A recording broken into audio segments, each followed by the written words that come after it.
Assalamualaikum warahmatullahi wabarakatuh. Kami dari kelompok 3 program studi pendidikan biologi. Di sini kami akan membuat video pada mata kuliah biologi konservasi dan diampu oleh Ibu Nurhanda Fatmadafir MSI. Dengan judul Kerusakan Terumbu Karang di Raja Ampat. Perkenalkan, nama saya Nabila dengan NIM A221-23051. Saya Hana Nazani dengan NIM A221-23055. Saya Marwa dengan NIM A221-23023. Saya Aulia Salsabila dengan NIM A221-23103. Di sini kami akan membahas salah satu kasus konservasi yang terjadi di Indonesia, yang mana kelompok kami akan mengangkat satu judul, yaitu kerusakan terumbu karang di Raja Ampat yang disebabkan oleh kegiatan penangkapan ikan yang merusak seperti penggunaan bom dan racun yang akan mengancam ekosistem terumbu karang yang kaya di Raja Ampat dan akan mempengaruhi keanekaragaman hayati laut. Sebelum masuk ke contoh kasusnya, pertama-tama saya akan membahas keanekaragaman terumbu karang di Raja Ampat. Perkenalkan, nama saya Marwa dengan NIM A221-23027. Raja Ampat adalah sebuah gugusan pulau yang terletak di Papua Barat, Indonesia, dan dikenal sebagai salah satu surga bawah laut dunia. Terumbu karangnya merupakan habitat bagi ribuan spesies ikan, moluska, dan organisme laut lainnya. Kekayaan hayati lautnya juga sangat luar biasa, terutama terumbu karang yang menjadi daya tarik utama bagi penyelam, peneliti, dan wisatawan. Selain itu, terumbu karang di Raja Ampat tidak hanya memukau dengan keindahannya, tetapi juga memiliki peran penting dalam ekosistem laut dan kehidupan masyarakat setempat. Ada beberapa keanekaragaman hayati terumbu karang di Raja Ampat, yaitu yang pertama ada keunikan spesies, di mana Raja Ampat itu memiliki keanekaragaman spesies karang tertinggi di dunia. Ribuan jenis karang keras dan lunak hidup berdampingan yang menciptakan pemandangan bawah laut yang sangat berwarna dan beragam. Kemudian yang kedua ada sebagai habitat bagi biota laut. Jadi terumbu karang itu menjadi rumah bagi berbagai macam biota laut seperti ikan, karang, moluska, krustasea, hingga mamalia laut seperti paus dan lumba-lumba.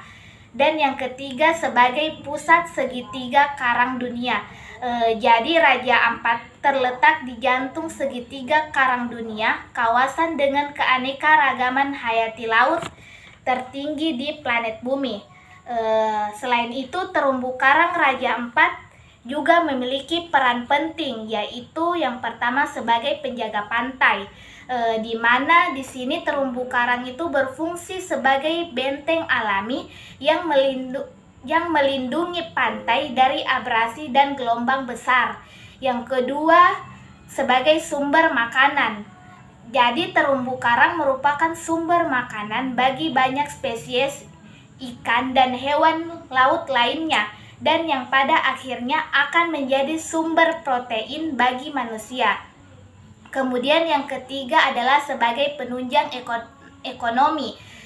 Jadi pariwisata bahari, khususnya penyelam dan snorkeling, menjadi sumber pendapatan utama bagi masyarakat yang tinggal di Raja Ampat. Hal itu karena keindahan terumbu karang menjadi daya tarik utama bagi wisatawan. Selanjutnya yang terakhir adalah sebagai penyerap karbon. Jadi di sini terumbu karang juga berperan membantu penyerapan karbon dioksida dari atmosfer sehingga berperan dalam mitigasi perubahan iklim. Baik, hanya itu, dan materi selanjutnya akan dilanjutkan oleh rekan saya. Di sini saya akan melanjutkan materi dari rekan saya yang dimana ancaman dan dampak kegiatan penangkapan ikan yang merusak. Yang pertama itu penggunaan bom ikan. Bom ikan adalah salah satu metode penangkapan ikan yang paling merusak, di mana bahan peledak atau bom diledakkan di bawah air untuk membunuh ikan secara massal. Ledakan ini menghasilkan gelombang kejut yang merusak struktur terumbu karang, menghancurkan struktur fisik karang yang rapuh, dan menghancurkan habitat berbagai spesies laut.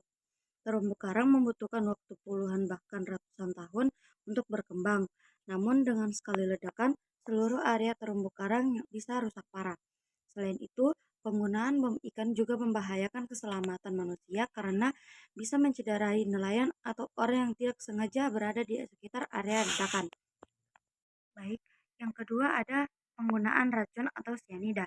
Penggunaan racun seperti sianida dalam penangkapan ikan bertujuan untuk melumpuhkan ikan dengan meracuni air, sehingga ikan yang ada di sekitarnya mudah ditangkap. Sianida tidak hanya mematikan ikan target, tetapi juga merusak ekosistem terumbu karang secara luas. Racun ini dapat menghancurkan jaringan hidup pada terumbu karang, memperburuk kualitas air, dan membunuh berbagai organisme laut yang berperan dalam berkelanjutan ekosistem terumbu karang. Ketika terumbu karang terkontaminasi racun, proses pemulihannya bisa sangat lambat dan banyak kasus kerusakan tersebut bisa bersifat permanen. Yang ketiga ada dampak terhadap keanekaragaman hayati laut. Kerusakan yang ditimbulkan oleh kegiatan penangkapan ikan yang merusak ini tidak hanya mengancam terumbu karang itu sendiri, tetapi juga mempengaruhi keanekaragaman hayati laut di Raja Ampat. Terumbu karang merupakan rumah bagi berbagai spesies ikan, moluska, dan organisme laut lainnya yang saling bergantung. Ketika terumbu karang hancur, berbagai spesies yang bergantung padanya untuk tempat tinggal dan makanan ini juga terancam punah. Ini dapat menyebabkan penurunan jumlah spesies ikan, mengurangi stok sumber daya perikanan, dan mempengaruhi kualitas ekosistem laut secara keseluruhan. Baik, itu saja yang dapat saya paparkan. Selanjutnya dilanjutkan oleh rekan saya. Baik, di sini saya akan menjelaskan pada bagian penggunaan bom dan racun dalam penangkapan ikan di Raja Ampat telah menimbulkan kerusakan yang sangat parah pada ekosistem terumbu karang yang kaya. Ledakan bom tersebut tidak hanya membunuh ikan target, tetapi juga merusak struktur fisik terumbu karang, membunuh berbagai jenis organ laut lainnya, dan mengganggu keseimbangan ekosistem. Racun ikan tersebut juga memiliki efek mematikan yang sangat luas, mencemari air laut, dan membunuh berbagai bentuk kehidupan yang terdapat di laut. Akibatnya, keanekaragaman hayati di Raja Ampat terancam punah karena populasi ikan menurun drastis dan rantai makanan laut terputus. Hal tersebut tidak hanya berdampak pada ekosistem laut, tetapi juga mengancam mata pencaharian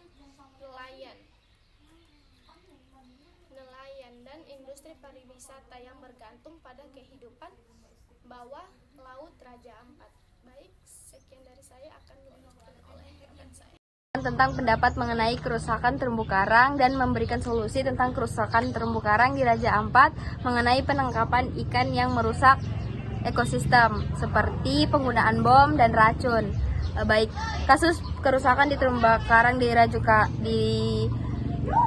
Raja Ampat ini merupakan isu yang serius, mengingat daerah ini adalah salah satu pusat keanekaragaman hayati laut yang paling kaya di dunia. Baik, di sini saya akan memberikan solusi untuk mengatasi kerusakan terumbu karang di Raja Ampat. Yang pertama itu pengawasan dan penegakan hukum yang lebih ketat, yaitu seperti meningkatkan patroli dan penegakan hukum terhadap aktivitas ilegal seperti pengeboman dan penggunaan racun. Kemudian ada edukasi dan pelibatan masyarakat lokal. Di sini masyarakat setempat itu perlu dilibatkan dalam upaya pelestarian dengan memberikan pendidikan tentang pentingnya terumbu karang bagi kehidupan mereka dan ekosistem. Kemudian juga di sini bisa digunakan pengembangan program penangkapan ikan yang berkelanjutan. seperti penerapan metode penangkapan ikan yang ramah lingkungan, seperti menggunakan alat tangkap yang didengarkan dapat mengurangi dampak negatif terhadap lingkungan laut. Kemudian ada restorasi terumbu karang, seperti proyek-proyek restorasi terumbu karang seperti transparansi karang dapat dilakukan untuk memulihkan bagian terumbu yang rusak. Meski membutuhkan waktu yang lama, metode ini dapat membantu mempercepat pemulihan ekosistem terumbu karang. Kemudian ada juga peningkatan kesadaran global dan dukungan internasional. Raja Ampat ini dikenal sebagai salah satu destinasi wisata dan kawasan dengan keanekaragaman hayati yang tinggi. Dukungan global dalam bentuk bantuan teknis, finansial, dan keterlibatan organisasi lingkungan internasional dapat memperkuat usaha konservasi di sana. Jika praktik perikanan destruktif tidak segera dihentikan, dampaknya tidak hanya terhadap ekosistem laut di Raja Ampat, namun juga terhadap perekonomian dan kesejahteraan masyarakat. Baik, mungkin itu saja pemaparan materi dari kelompok kami. Lebih dan kurangnya kami mohon maaf. Itu saja, sekian, terima kasih.